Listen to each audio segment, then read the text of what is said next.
Welcome back to DC EKG. This is Joe Grogan with Eric Euland. We're talking with Art Kleinschmidt.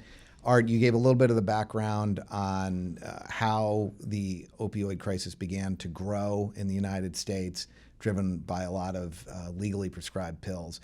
You recently got back from the border. You'd gone to the border when you served in the Trump administration. This is your first trip since getting out. Do you want to talk a little bit about what you learned when you were on the border, and where were you?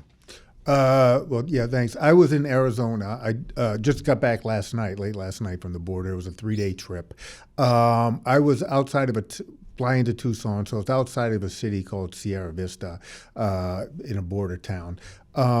So directly across from this town is actually the Sinaloa cartel that actually is operating and controlling the border, right where I was. So that's where I was in like. When you say control, that's drugs, material, and people trafficking as well. Right. The cartels make a lot of their money. They're two-pronged sort of big sources of revenue is human smuggling and drug smuggling. Okay. And the way the border sort of operates and the way the cartels have it, that cartel is sort of, the border is like solid gold real estate for them. And it's partitioned off. They kind of have it geographically sort of figured out where the cartels each different cartel has their own section of the border that they can control. So you're down there on the border, and the Sinaloa cartel controls the section you were touring. What did you see down there, and what did you learn about how much fentanyl is coming across the border, or what kind of drugs are coming across the border? Most of the drugs coming into the U.S. today is all coming from the southern border. Practically all of them. The Mexican cartels right now are probably the strongest international cartels on the planet today. So everything that really comes into this country, most of it is coming, a great percentage of it is coming across the southern border, or some version from Mexico. So there's a lot of talk about the Chinese are partially responsible for that. Now, what's China's role in providing raw materials, right, or fentanyl pills, or I just a quick little sort of historical reference. So I used to carry a caseload as a treatment provider, and if I'm carrying a caseload, and when I worked at like inpatient treatment of say 5 or 7 guys, it was getting to be where I would have 1 or 2 whose main drug supplier was the internet, the dark web, and then they were getting fentanyl and fentanyl sort of analogs off the dark web, and they would be getting like some nondescript package sent to them. Now this would have been like around the 2010s, 29s, something like that, 11, and then that was becoming more and more prevalent. They would get other drugs off the dark web as well. What happened was, even though federal authorities started cracking down a little bit on the dark web, the problem had sort of metastasized from there. And those drugs were coming from China. So instead of relying on individual packages to a young guy in his apartment or dormitory or basement somewhere, they actually started increasing their development. So what's happening now, and has been happening for a number of years now, they put precursor chemicals on big ships, and then they send that to Mexico, and then at the northern part of Mexico, they take those precursors and they're making fentanyl and fentanyl analogs out of it. And the people making the fentanyl or fentanyl analogs, they're associated with or actually members of the cartel, these operations? Yeah, they would have to be. You're not going to be able to be an independent contractor there. Not for very long. Yeah. Why do I want fentanyl? Why not just you can't get oxycodone anymore, or OxyContin? What's the deal with why would anyone choose fentanyl today? It sounds like OxyContin was a perfectly wonderful drug back in the day if I was looking to get high, and now people are on fentanyl. What accounts for the change? Fentanyl's stronger. It's more potent. Really? Yeah, it's more potent. It gets you actually a more intense euphoric high. And once somebody's I don't want to get into the nature of addiction too much, but once somebody starts building like a tolerance to a certain drug, or once they feel a certain blast off from a certain drug, they're actually going to start running with that. And that's really what you're starting seeing now, especially like in California. I mean, they're seeing a lot of fentanyl, and heroin is sort of subsiding a little bit if you could get sort of like straight fentanyl. And then and let me just kind of one little thing about the drug. you have your pharmaceutical grade heroin, which would be, you would get like from an anesthesiologist and that. But what's kind of happening now, and what's been happening now for a while, is the chemists, like you just referenced in Mexico, and they play around with the molecular structure of the drug.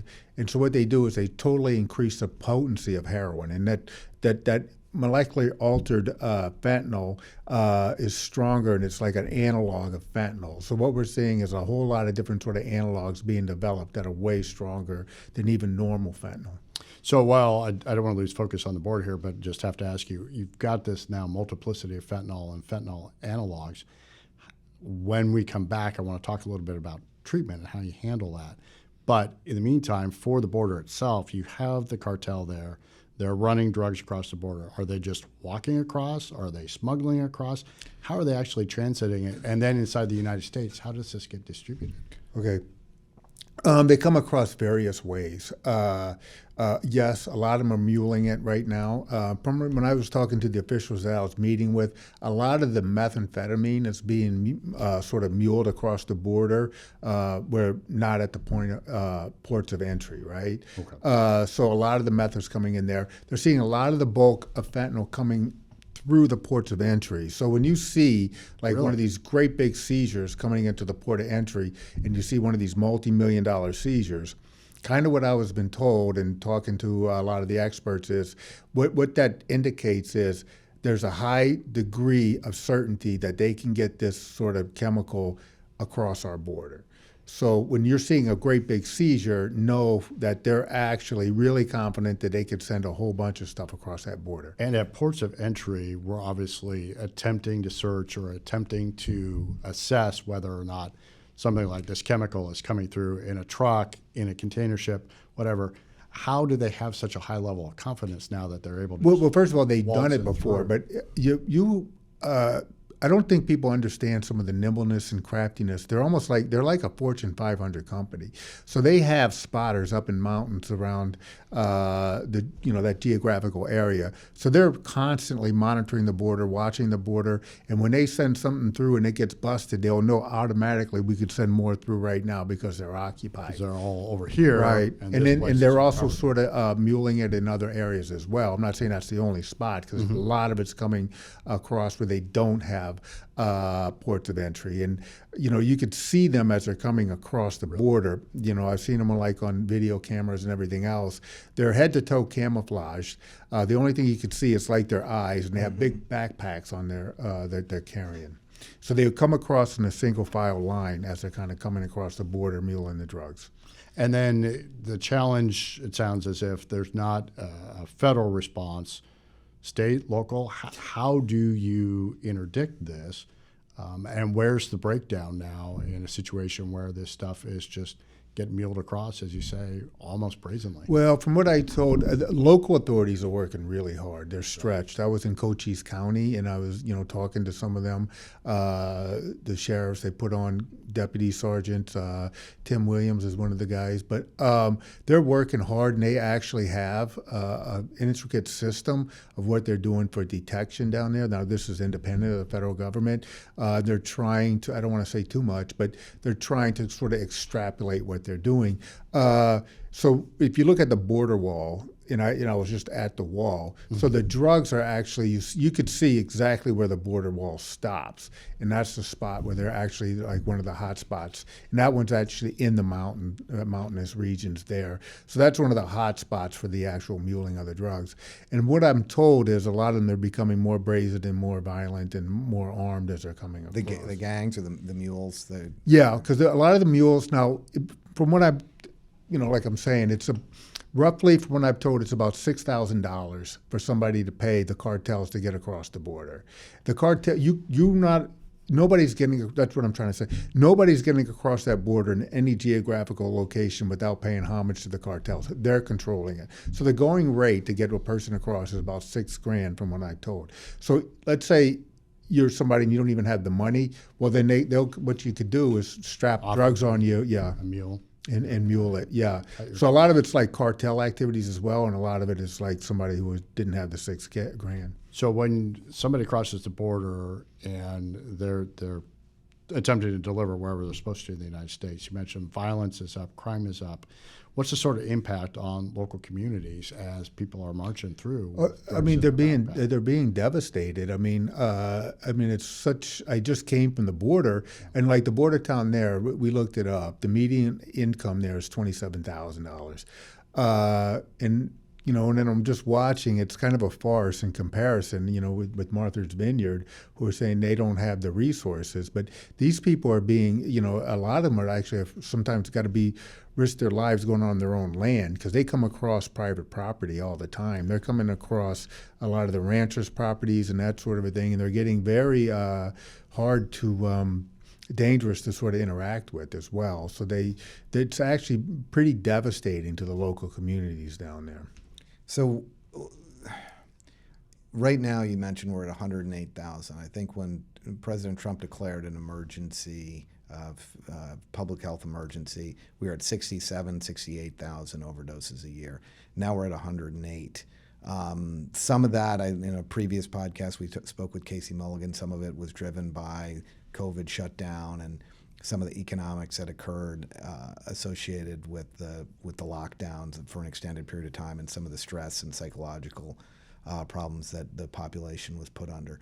But it sounds like you're saying, you were down there when you were in the Trump administration. Big difference between the border then and now and the amount of drugs coming across the border? It's changed. I think a lot more is coming across the border, and actually sort of what I was told. And so it's changed remarkably, and that's why you're seeing the great big shipments. And when you see one of these multi-million dollars, it means unfortunately, a whole bunch is kind of getting through. So when Trump was controlling the border, you didn't see as many big-time seizures. You just saw more individual type of seizures coming across because they weren't as confident in getting across the border as they are now. And that's with me talking with the former border patrol chief that was on our trip, because that was a question that was very pertinent in my mind, the difference in that. Some of the other, I'm going to agree with what Casey Mulligan said. So if you look at the dynamics, we had right before the COVID lockdown, that's when the Trump administration had a 4% decrease in overdoses. It went up with the COVID lockdowns, and just as you were saying, the psychological suffering, the isolation, the ruining of somebody's livelihood, all those things combined. At the same time, the drug supply is increased exponentially into this country. So a dangerous mix, a terrible. Well, like a perfect mix if you want to create overdoses, pressure health, for seeking chemical relief.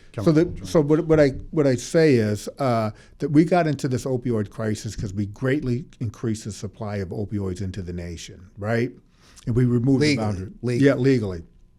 So instead of big pharma, we now have big cartel doing exactly the same thing with even a stronger version of the drug. Is there, though, a base underneath it? Are they getting addicted on legally prescribed painkillers and then they choose fentanyl? Because fentanyl, to me, it seems like if someone would say, hey, you want to try some fentanyl? I'm like, it's killing people. I mean, right. Who is going out to buy fentanyl? Somebody who's buying fentanyl, there's a little. It's kind of why one of the reasons why I'm against the fentanyl test strips.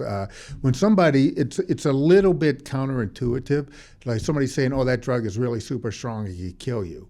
People who are addicted are going to be attracted to super duper strong drug. So that sort of happens. Now everybody sort of has a lot of their own progression on how they get to a certain level of their disease of addiction.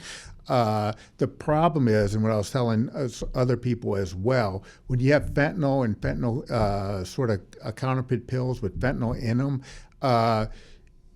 the experimentation phase became a lot more dangerous than it ever was. Meaning the room for error when you're kind of actually ingesting fentanyl or taking a pill that you don't know that fentanyl's in it becomes a lot more fatalistic than it was in the past. Quickly, before we go to break, a fentanyl test strip is what? Well, it's a product that you're supposedly to put in your fentanyl or your drug or whatever you bought to see if fentanyl is present in it. And the Biden administration or the current Yeah, the New thinking York is to have people armed. Well, with that's where fentanyl. that's where you're seeing a lot of the that poster that you saw in New York City about empowerment and using fentanyl safely. They're putting out a false message that there's a safe way to actually ingest fentanyl. There's no safe way to ingest fentanyl. I'm sorry, unless maybe an anesthesiologist in the hospital. But there's no safe way to do it. And then they also talk about, if you're going to use fentanyl, have a buddy with you or use it in smaller amounts. The problem is, there's a number of problems with it, but one thing about it, a lot of times, especially with the pharmaceutical grade, the euphoric feeling of fentanyl doesn't last as long as the actual half-life in the body. So when you're not feeling high anymore, you're still under the effects and at risk for respiratory sort of shutdown and everything else. So if somebody's using smaller, I just use a small dose, okay, I'm not high, I could do another small dose, you can kill yourself. Right. So that's probably a good place to take a break. When we come back to DC EKG, we want to talk about what you're doing in the private sector Okay. to fight addiction and get people healthy. Thank you. Thank you.